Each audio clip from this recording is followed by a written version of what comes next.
Good evening and welcome to the CCMFans Report. I'm Ficial, and tonight we're doing what the club swears it's already done. A full look at the off-season. Fresh arrivals, familiar issues, and a calendar that hasn't even started behaving yet.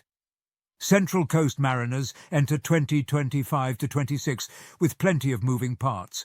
Some coming in, some heading out, and the usual dose of confusion to keep everyone honest. Andrew Redmayne's back between the sticks, returning to the club where he started. He brings experience, leadership and, with luck, a set of knees that still work after all those years in Sydney. James Donachie joins him in defence, and the Horridis twins arrive to test the commentary teams. Christian Theo Harris stays on after earning himself a fresh deal. One of the few bits of business done early enough that anyone actually noticed. New signing Will Kennedy also joins the fold, a 20-year-old fullback/midfielder who's already drawn comparisons to Roy Keane. That's a big call. Still, the lad's got a competitive streak and he'll fit right in here. He has the versatility to play midfield or defence, and apparently in goals. Leaving the coast are some familiar names. Brian Kaltak, the cult hero himself, heads overseas. To Perth. Alu Qual has taken his smile and chaos to Western Sydney. It leaves a fair hole up front. Last year's equal top scorer, Owen Goal, hasn't been cited in pre-season, but we're quietly hopeful for a return to form. A few squad players have drifted off quietly, which is probably how they wanted it. It's another reshuffle, another post-title rebuild, but the club insists it's all part of refreshing the group. That's one word for it. Then came the real surprise.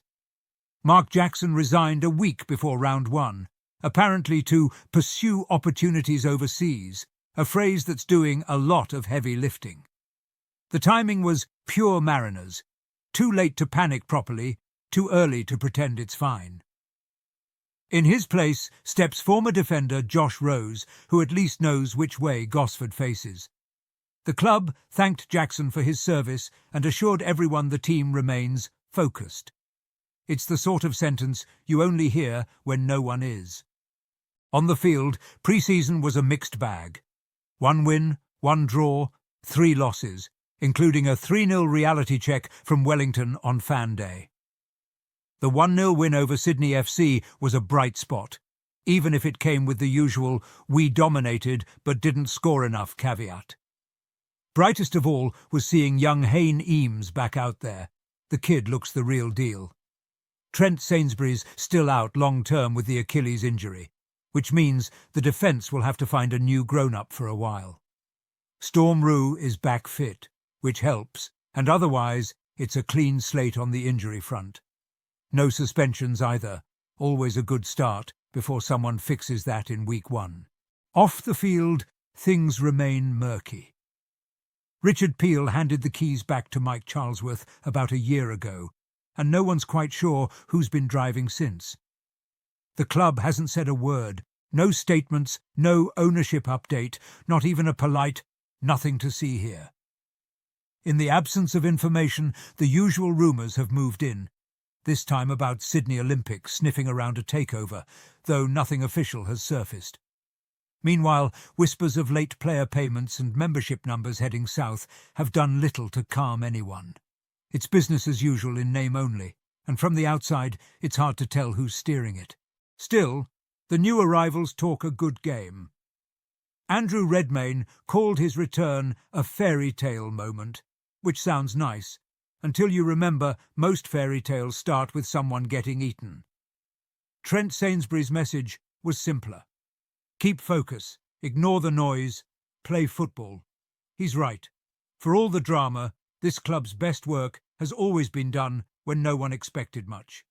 And that brings us to round 1, the F3 derby, Jets at home, Sunday afternoon at Polytech Stadium, same ground, slightly shinier sponsor. Kickoff's 3 o'clock, and despite everything, you just know they'll turn up. The crowd, the chaos, the kids in yellow. It always starts here. The off-season's been messy, but that's football on the coast. A little bit underdone, a little bit underestimated, and somehow still worth watching. and for what all that noise feels like out in the stands. Here's Martha Ficial. Thanks, Arthur. Out in the stands, the story feels a little different, though maybe not by much. Last season was supposed to be special.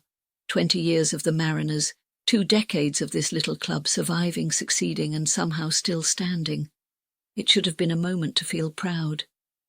Instead, the celebration came and went with barely a ripple. Members were paraded around the ground before a random home game, handed a cap, and told to smile for a photo. If you couldn't make it that night, that was it. No cap, no mention, no thank you in the mail. For an anniversary that should have been about connection, it mostly felt like a reminder of how distant things have become. And since then, the silence has only grown louder. No announcements, no clarity, no sign of who's steering the ship, just whispers and rumours to fill the space where communication should be. We've heard about Sydney Olympic being interested, we've heard about players paid late, and we've heard a lot of unavailable for comment. What we haven't heard is a single clear word from the club itself. That lack of honesty wears people down. It's not anger, not yet. It's that slow frustration that comes from caring more than the people you're waiting on. Fans still buy their memberships, still line up for kickoff, still hope the next press release will actually explain something. But it's hard to keep faith in people who won't speak to you. The feeling around the coast isn't hopeless. It never is. It's weary. It's protective. It's the kind of loyalty that shakes its head and turns up anyway. Because for all the frustration, this club still matters. The badge still means something, even if the people running it forget that sometimes. So we start another season. Same seats, same songs, same quiet belief that maybe, just maybe, things will settle. And whatever's happening behind the scenes, the fans will still be there, because for all the frustration, this club still matters. The badge still means something, even if the people running it forget that sometimes.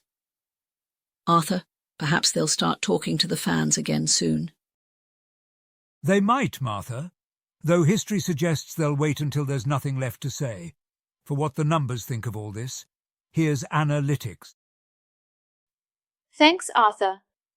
When communication dries up, the numbers at least have the decency to speak, and they are not whispering, they are screaming. Last season the Mariners finished 10th with 5 wins, 11 draws, and 10 losses, for a goal difference of -22.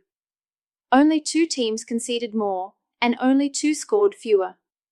So statistically, it could have been worse, though only just. At home we won twice all year, which makes the stadium very accommodating, mostly to visiting teams. We did, however, have 3 scoreless draws. 3 too many, and about a month of football we'll never get back. If that wasn't enough excitement, up front no one reached double figures. Alu Kual led with 4, Docker and Delima managed 3 each. Kual's gone west, Docker's gone on loan, and the spreadsheet doesn't show who's meant to score now. Across the league, the big clubs have reloaded. Melbourne Victory signed a Spanish international, Sydney are spending like it's still 2019, and Auckland still looks suspiciously competent. Our own pre-season highlight was a 1-0 over Sydney and a 3-0 reminder from Wellington, classic Mariners balance.